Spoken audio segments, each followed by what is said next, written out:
Welcome back, everyone. This is Brando here, checking in, seeing what's going down. I've been kind of not around too much lately on YouTube. Been really busy. But stuff still happens. And there's a lot of shit going on. So I guess the big thing I seen today was this thing where the DEA's acting chief is getting just grilled by a bunch of people in Congress. So I'm going to check this out. Take a look at this video that DC 420 LA posted over on BitChute.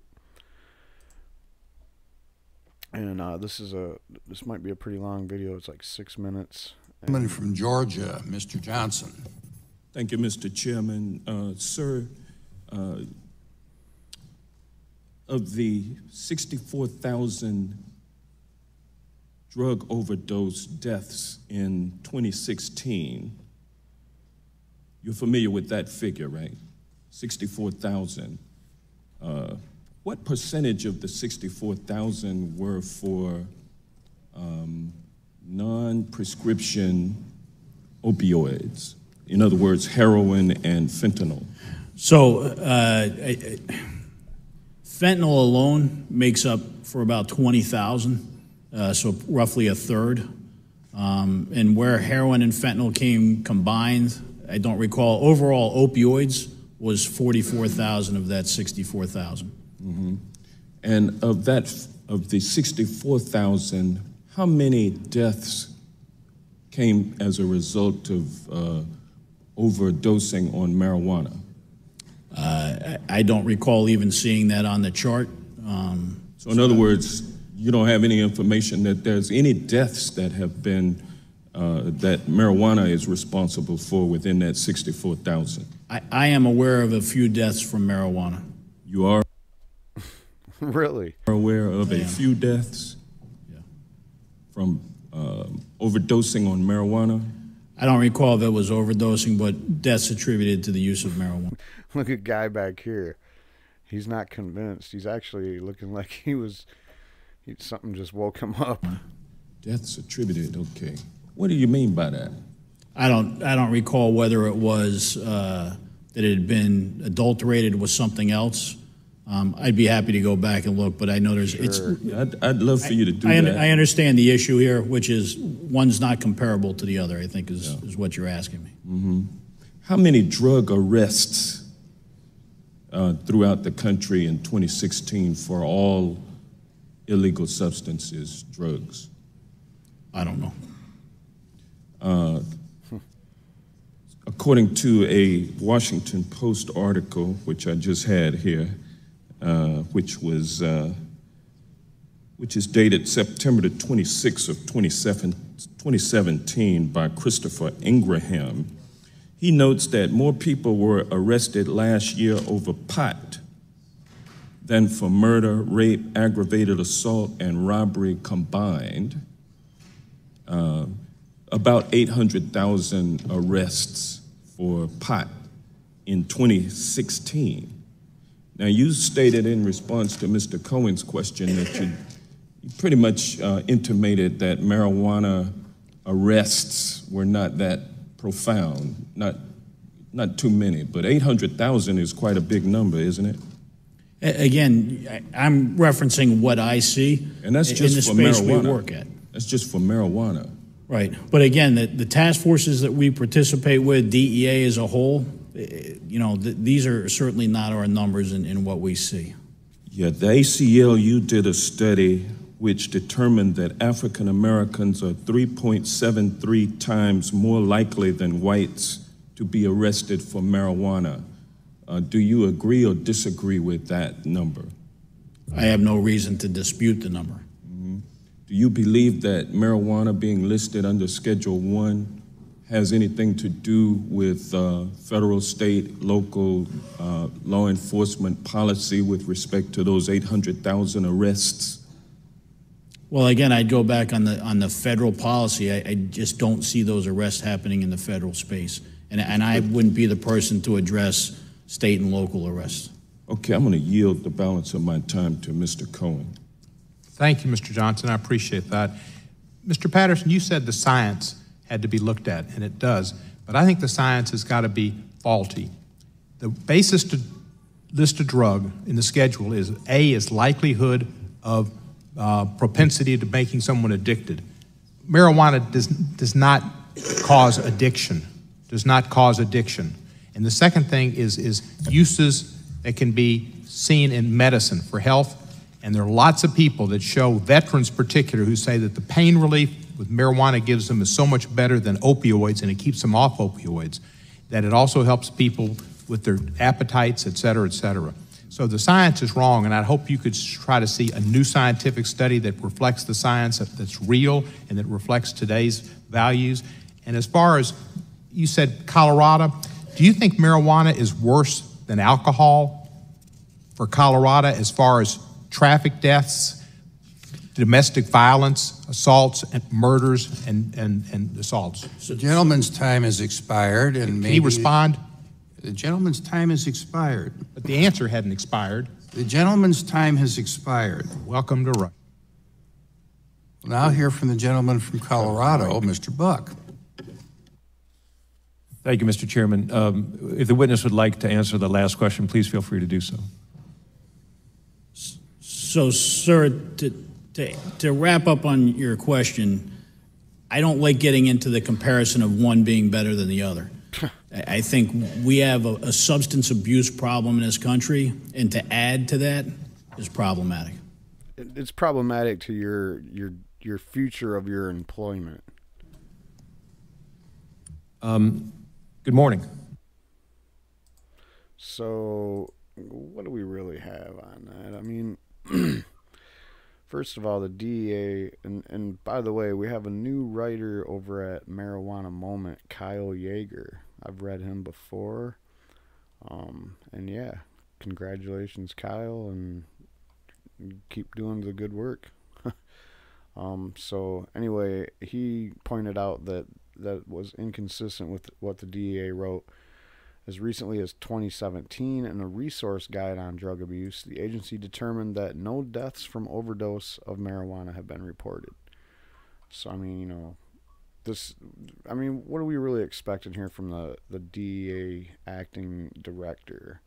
The acting administrator, I'm not sure, I don't know too much about the guy, but you just seen a couple people deconstruct him a little bit.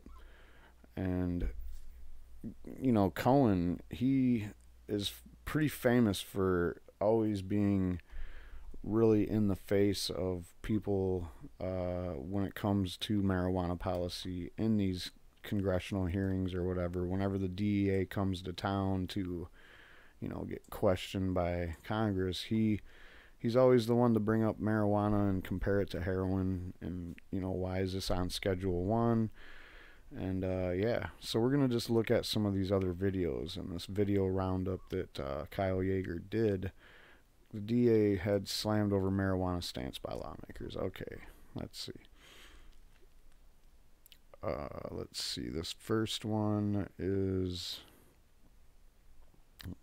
let's just see if it's something we already saw. Thank you, sir. Mr. Patterson, first, welcome. The DEA has always been a position that I think of great importance, and it's important that the DEA administrator stay current with what the people have shown by their actions and their statements, what they believe is the right priorities for DEA. And it's been pretty clear, as Ms. Loughran mentioned, that 29 or 30 jurisdictions in some way or another have legalized marijuana for one purpose or another.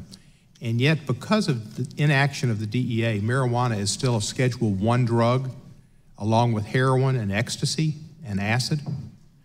Do you believe that marijuana should be classified as the same as LSD, ecstasy, and acid, and heroin, excuse me? So the reason why it remains in Schedule 1 is because of the science. So the science. The science. So FDA does its 8-factor analysis, DEA does its review, and therefore it remains in Schedule 1. Before we talk about the science, and I'm happy to hear that you believe in science, that's refreshing. What do you think? Do you think marijuana should be Schedule 1? If you could have, based on your knowledge of the harm that marijuana causes as distinguished from the harm that heroin causes the public and in society?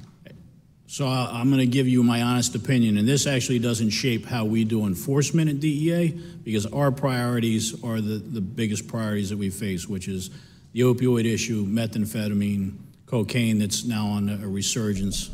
So marijuana obviously is lower on the scale of what we do, and where we look to deal with that is in states where we see the importation of crime into those states from other states that are growing to distribute it back out, or exportation from those states, groups that are violent, other actions that are going on. So that's where... So there you... He just revealed probably one of the #1 reasons why the DEA is not interested in any kind of rescheduling or descheduling, because when you still have states that have total prohibition or, you know, any level of, well, basically because of it being Schedule 1, it don't matter if you have two states that are side by side, if they're both legal. Just transporting them between states puts the DEA into play, because now they can go after you for being that that black market guy he just talked about, or the crime being exported or whatever. So you know, that's basically, there's a lot revealed when you look at these Q&As, and to me it feels like they always have the exact same answers. So none of this stuff that he's saying is anything new to me. This is what every DEA director that's ever sat in front of Cohen said to that exact same question. DEA prioritizes. I fear, and I'm just giving you my honest opinion, that we're going down a bad path with marijuana. And I'll tell you the reason why I say that. This is not from necessarily a law enforcement person, because if I give you the law enforcement version, it's discounted as law enforcement. All of the driving conversations of this generally go around revenue.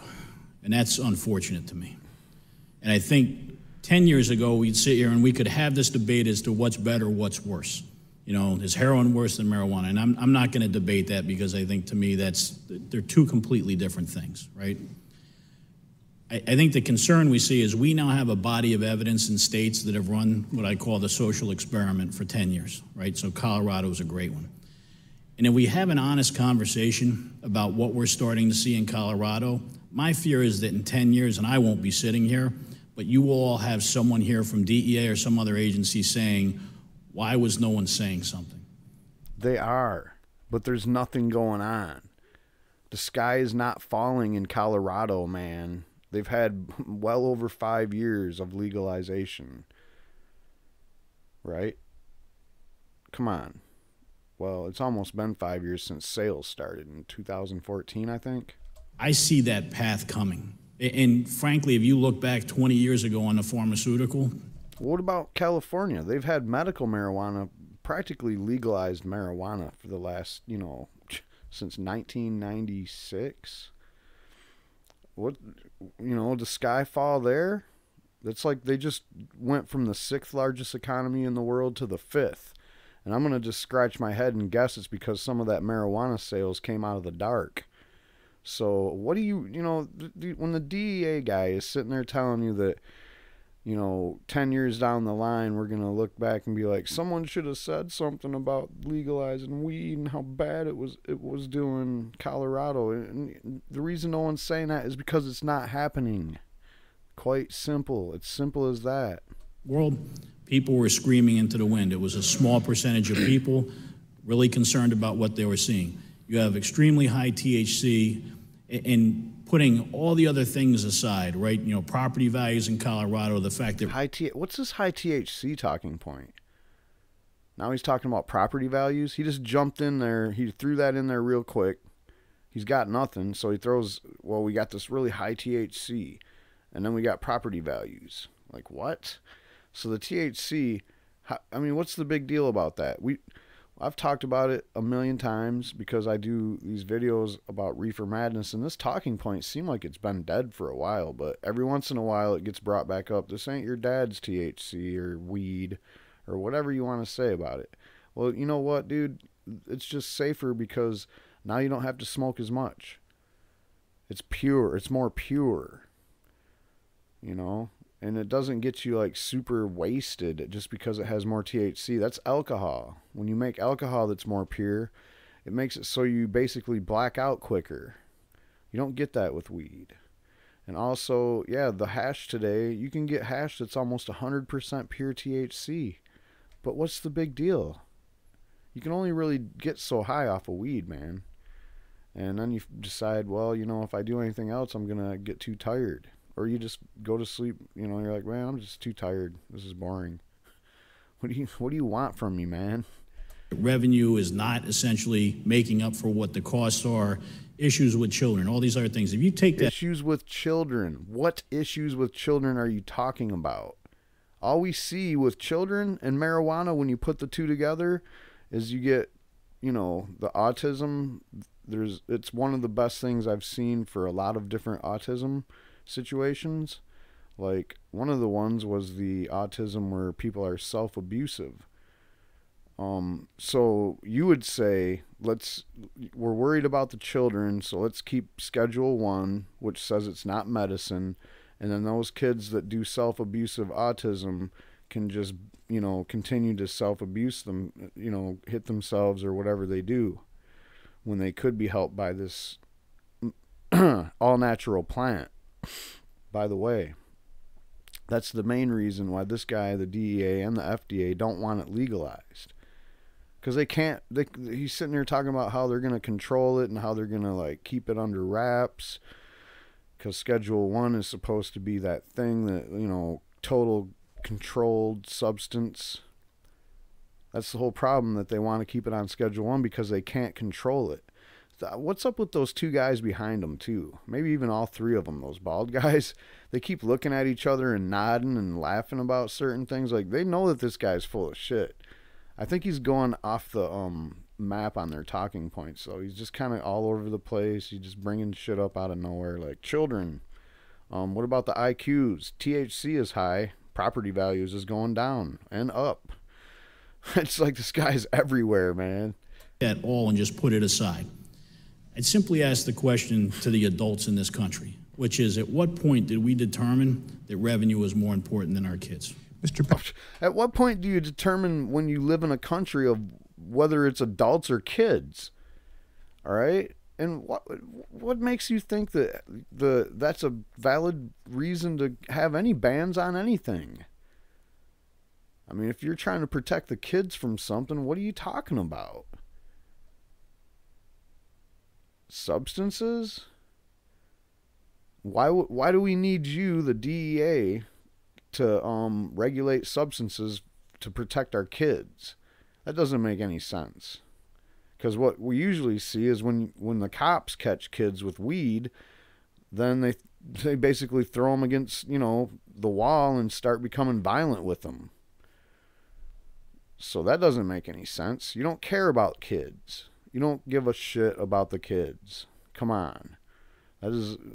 Patterson, I appreciate your statements, and I can see where you can have a different perspective than some previous DEA administrators, at least your honesty, because I think the last one under Obama, I think, thought like you did, but didn't talk like you did. I think most adults don't see it as dollars and cents. Most adults see it as a freedom issue. Right. And taking somebody's liberty from them for smoking marijuana, and the fact that 3.5 times more African Americans than Caucasians are arrested and lose their liberty and possibly their hope in the future for educational Pell Grants or educational scholarships or public housing if they need it is taken away from them because of smoking a plant that is legal and that doesn't cause people to die. I look at it, and most adults look at it, as a freedom issue and as a, and you put it as beneath 3 other drugs, I think, and I'm sure you put meth above it as well. Probably farther down than that. Yeah, and I mean, meth kills people. Crack can kill people. You get addicted. Opioids, you get addicted. And heroin, you die, kill people.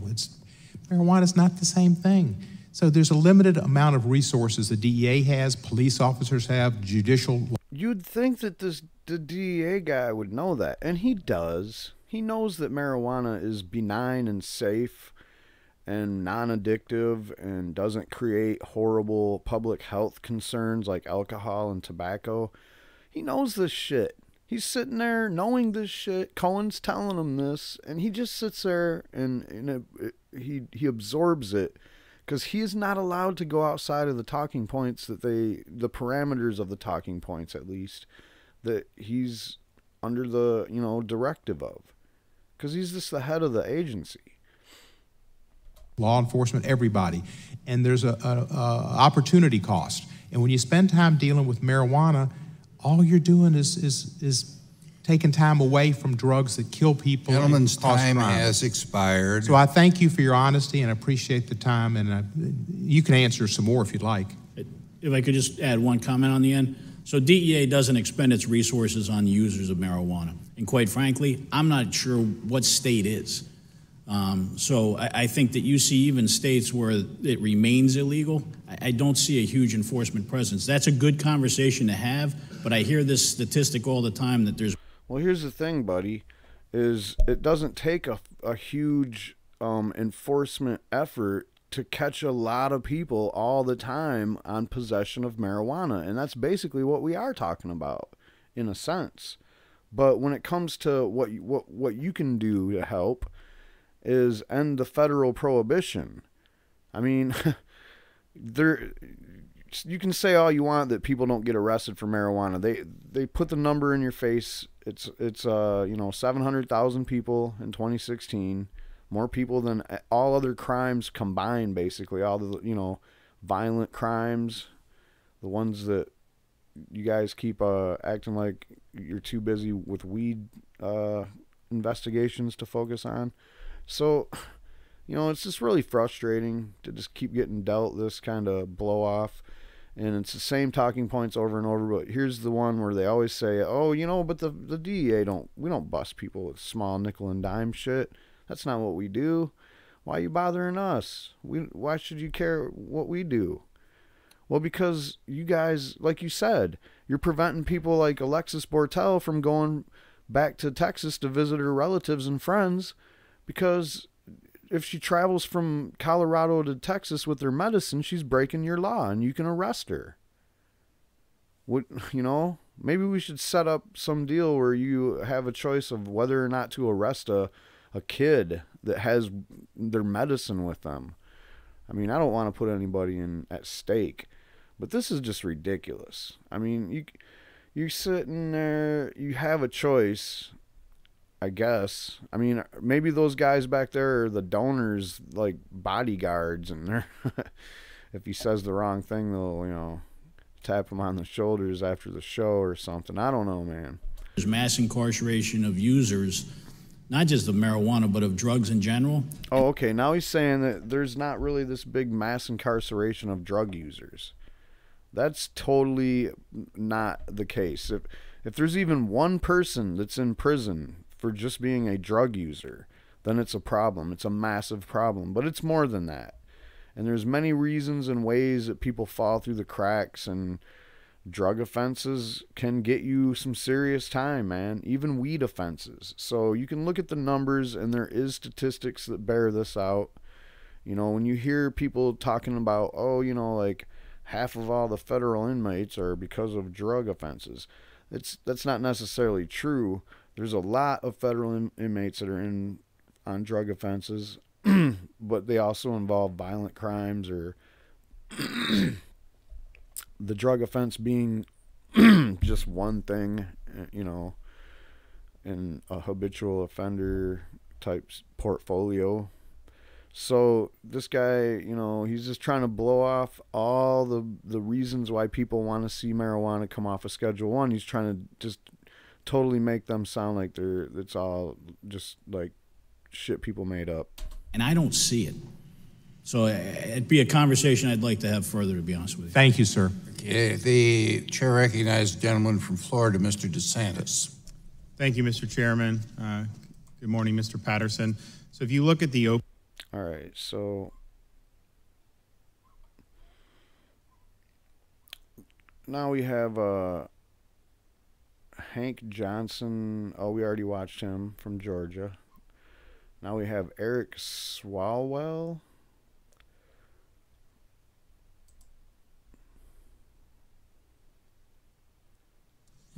Thank you, Chairman. And Mr. Patterson, first, thank you and your agents for the work that they do in our communities, putting their lives in harm's way every day.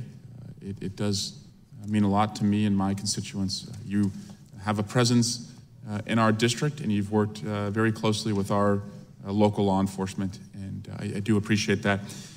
There are a number of different, I think, tracks to take to address opioids in America and what we can do to reduce addiction. And I also want to associate myself with Mr. Richmond and a lot of his concerns about just some of the issues and lessons that we should learn from the past.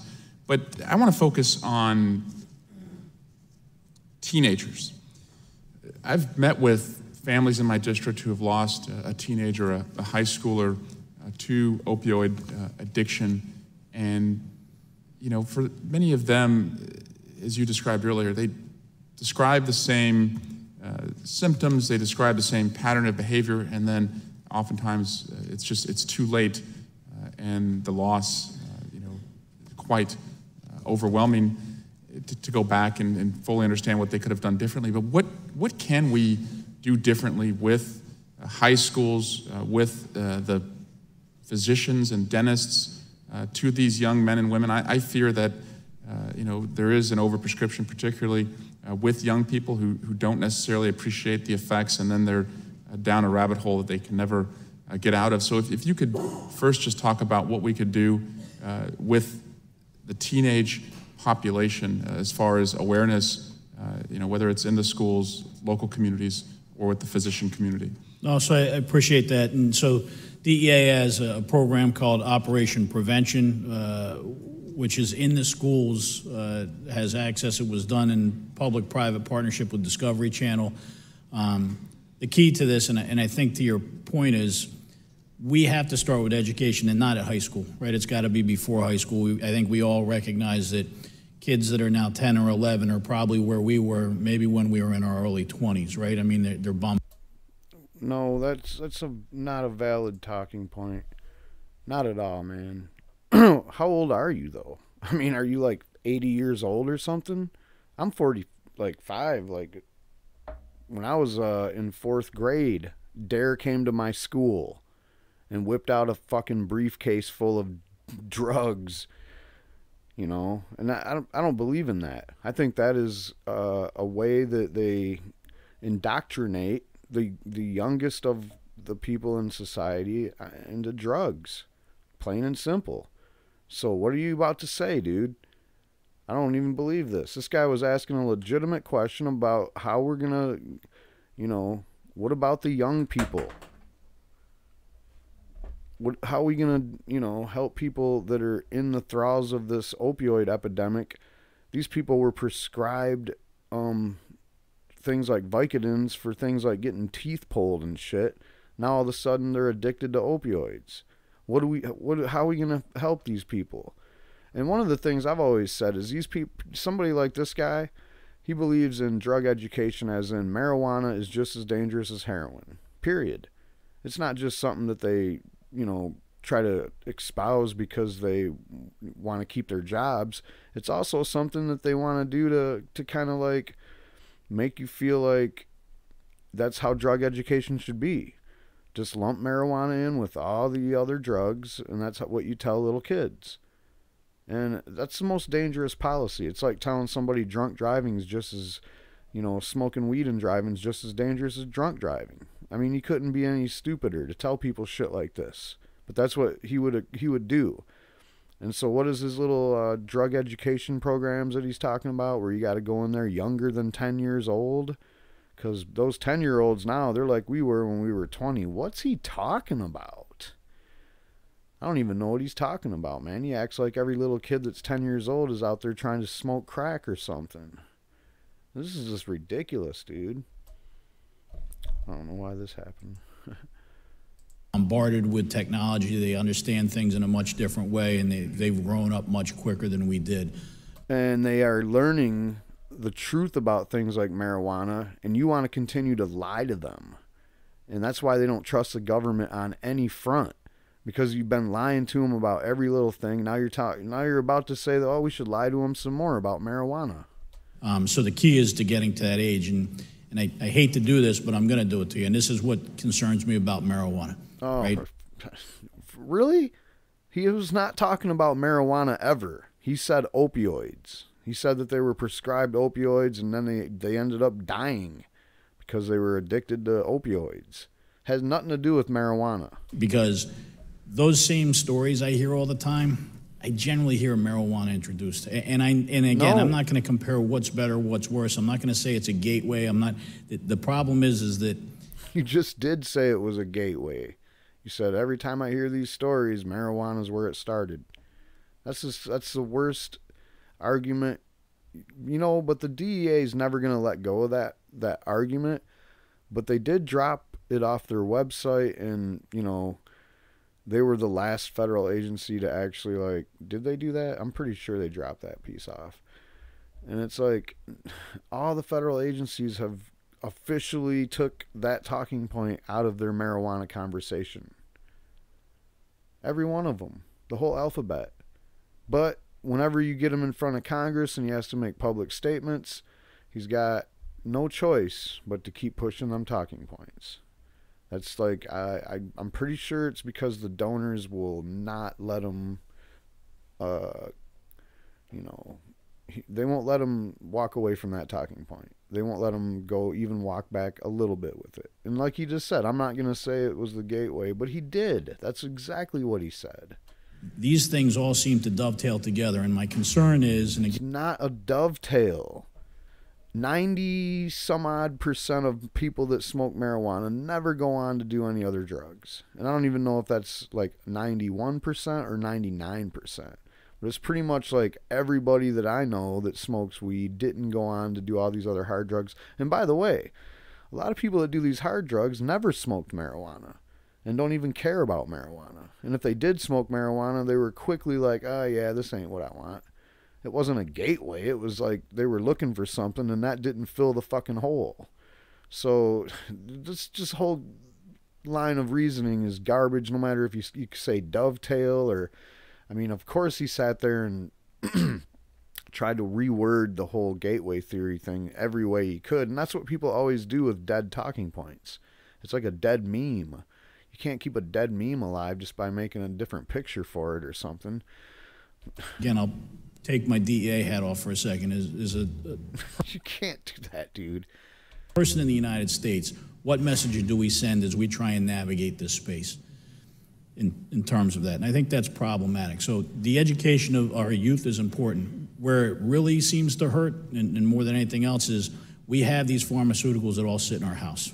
And I recognize I'm going to run you out of time here, and you probably have other things, but we have to get those out because, like I said, every one of these stories generally sounds the same. Now he's trying to sell that program where you give your leftover medication to the DEA so they can properly dispose of it. I heard that they weigh that now, and it's like in the multi-millions of pounds or tons of pills that people give back to these guys.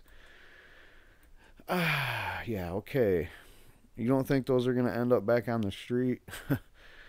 I don't trust the DEA guys. I don't know what the hell this guy's doing. I mean, like I said, these are the same old talking points that they always got. So let's see what old Matt Gaetz from Florida. I did a video about this guy. He's a Republican who has a really big fire inside him for medical marijuana. And yeah, let's see what he has to say. Now, just to let y'all know, I did not screen these. I've not watched any of this before, just now when I made this video. So this is all kind of off the cuff.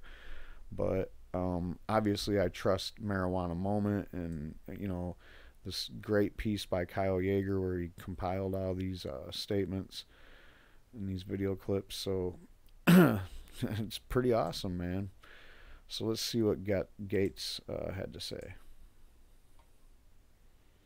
For 5 minutes. Thank you, Mr. Chairman. Earlier in your testimony, you said, in response to a medical marijuana question, we have a substance abuse problem and we don't want to add to it. Is it the position of the DEA that democratizing access to medical marijuana will add to the substance abuse problem in this country? I think it's a conversation that we have to have. We've Again, been having the conversation. We've been asking people about it. There's been polls done for medical marijuana patients in several states, and we've had Medicaid and Medicare recipients who were asked why they were lowering their prescriptions. And what we have is we have a lower amount of alcohol purchases and a lower amount of pills prescribed per patient that is definitely provable in every medical marijuana state study that's been done. Period. But I'm pretty sure Mr. Gates or Getz, I'm pretty sure our man from Florida has this guy on the ropes. Let's see what he does. You say medical marijuana, is it medicine that has been made from marijuana, or the current standard of a state has now said that marijuana is medicine? Now that's a pretty big time distinction. Sorry to keep stopping it. If you hate that, I'm sorry. But anyway, that's a huge distinction he just made between marijuana that is created in a lab, basically like synthetic THC or something that's FDA approved, versus, oh, your state just said, okay, marijuana is medicine and you can use marijuana whole plant. That's a huge distinction. As you can see, his thug back there is checking his messages to make sure everything's okay. I mean, this is sketchy, dude. Well, in either of those circumstances, but let's just take the circumstance where a state has said marijuana is medicine. Is it your view that that adds to the substance abuse problem? It is. Opioids are prescribed principally as a chronic pain solution, right? Correct. So he just said yes to that. He said that if your state said marijuana is medicine, then that adds to the substance abuse problem. Forget all the people that actually use marijuana for medicine and that it works for them, which in study after study, the percentages of people that get medical marijuana for chronic pain that say it works for them is in the upper 90%.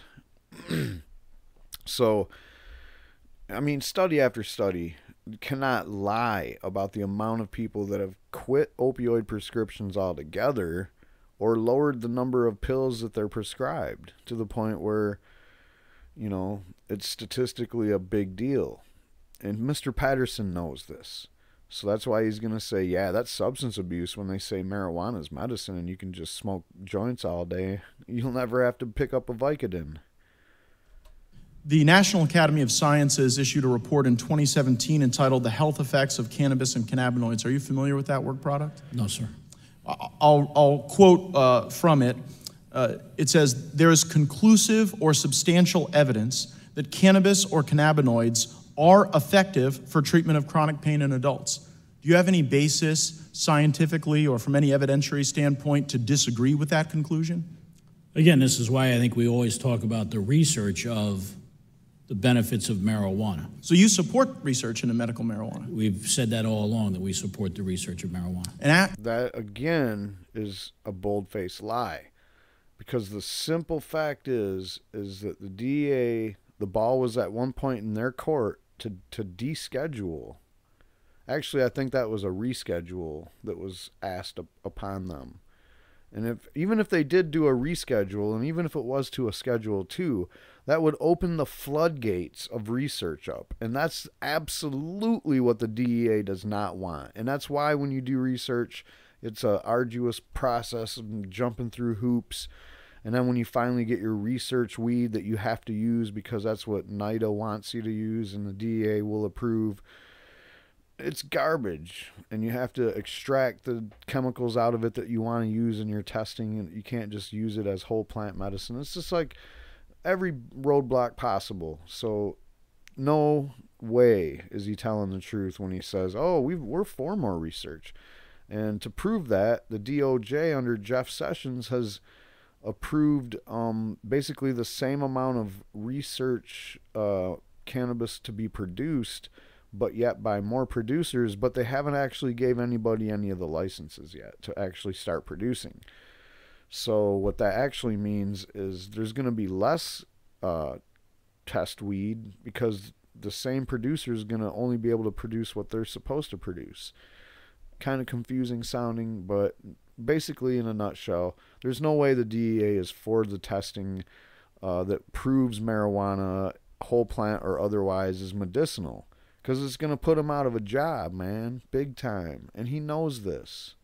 And after you implemented a rule in August of 2016, pushing the Department of Justice to create more research-based cannabis, they haven't issued any more of those permits, have they? Or haven't granted any? So they haven't been granted, but I think there's an important distinction that has to be understood. So when we put that rule out, it was in the efforts to help the research community. Exactly. But if none of the research permits have been granted, how has it helped them? Because there is an issue with how we put that solicitation out or that rule out. And that has to do with the single treaty, which I know, look, I had to get up to speed on it. I didn't understand it at first when I was told. He's talking about the single treaty on psychotropic drugs as a UN treaty that we have to follow in order to be in compliance with the United Nations Charter. And basically that's what Nixon used as an excuse to put cannabis in Schedule 1, because that's where it is on the United Nations scheduling system. And basically, we're following orders from the United Nations on that front. And by the way, there's several treaties that we don't adhere to. In fact, it would be safe to say that this is the fact that we follow this treaty to the letter like a good boy is the exception to United Nations treaties in America. I mean, we're talking about treaties that are like Geneva Convention treaties that went through the United Nations Charter and other treaties that we don't follow today. But, I digress. But the reality is that the department has worked through this. Once they've made their ruling, DEA will figure out how this looks moving forward. How it looks. See, he's trying to say that we're going to try to figure out how we can skirt the convention, the United Nations Charter a little bit so we can do the research. It's called descheduling. You can do it. It's a bold move, but is the United Nations, what are they going to do? Are they going to invade America? I mean, there's nothing that the United Nations can do to us that would be sanctions. There's nothing. We're the most powerful country with the most riches that there ever was. Like, what has the United Nations got over us? They're literally located in New York. We could just basically tell them to pack their bags and move from the Rockefeller Center. But you've taken the position that medical cannabis, in response to my questions, adds to the problem. And so you've also agreed that opioids are prescribed for chronic pain, so I want to use my remaining time to delve into the extent to which medical cannabis in some places has been used as an appropriate substitute.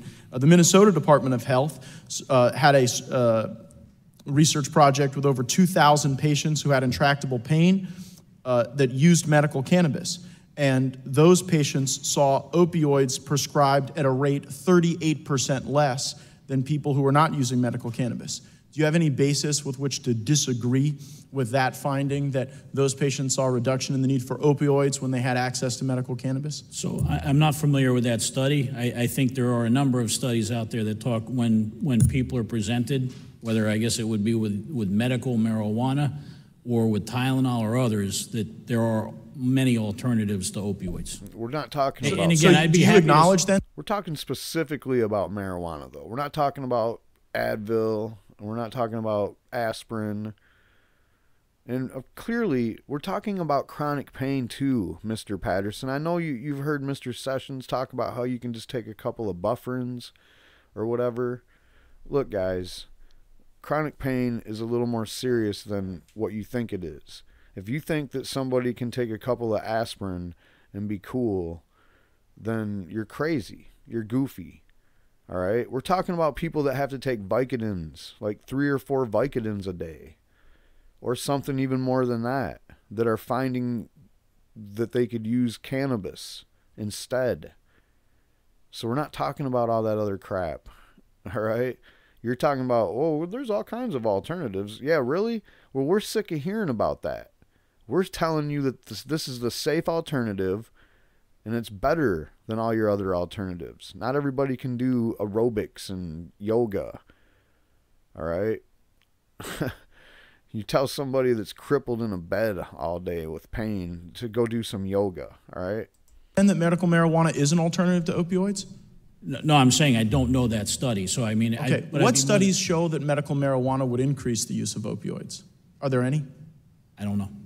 So you're the acting administrator of the DEA. You cannot cite a single study that indicates that medical marijuana creates a greater challenge with opioids, and you're unaware of the studies, including studies from the National Academy of Sciences, that demonstrate that medical marijuana can be an acceptable alternative to opioids. This is a big time question to me because, and I'm not expecting much from this guy, but come on, man. What? You are the guy that's in charge of this drug enforcement agency. We have a big diversion problem with all the opioids being produced. We have people dropping dead every hour on the hour, like dozens of them. And what do you got on it? What are you going to do about it? You're not even going to look into like marijuana as a fucking treatment option for somebody with chronic pain as opposed to popping Vicodins all day? No, of course you're not, because Vicodins are FDA approved. And if they get addicted, well, then we can just put them on some Suboxone or something, right? I mean, this is just heartless bullshit, but let's see what he says. Is that what I'm understanding? Yes. The American... Just yes. Just whatever, man.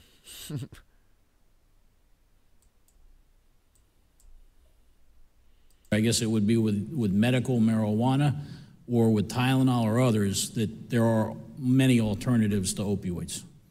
And again, I'd be happy. Do you happy acknowledge then that medical marijuana is an alternative to opioids?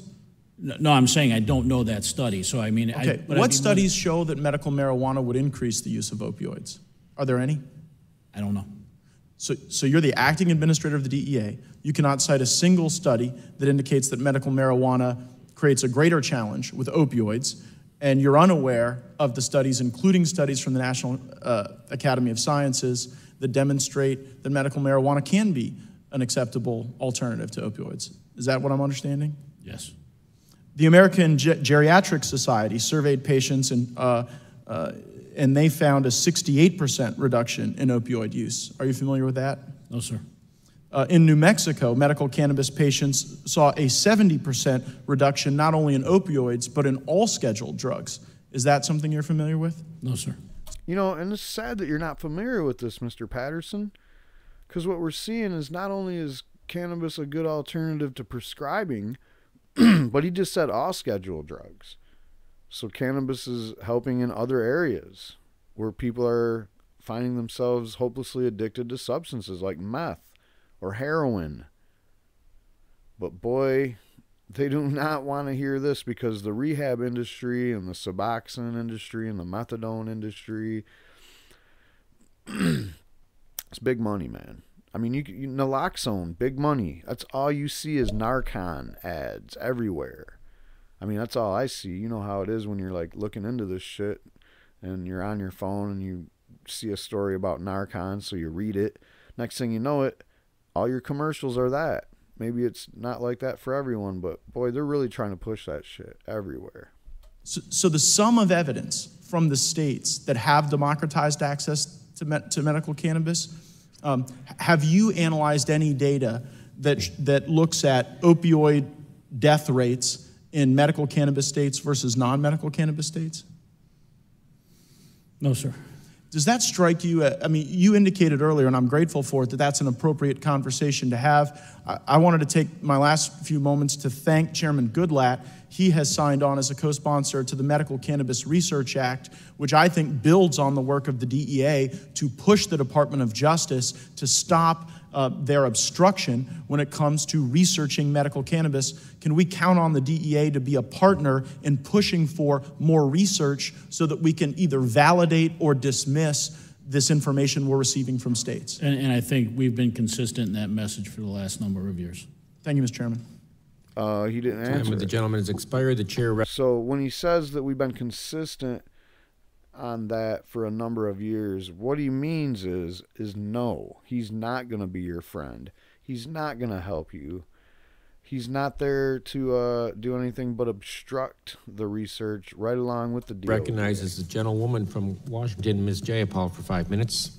Thank you, Mr. Chairman, and thank you, Administrator Patterson, for being here and for your work.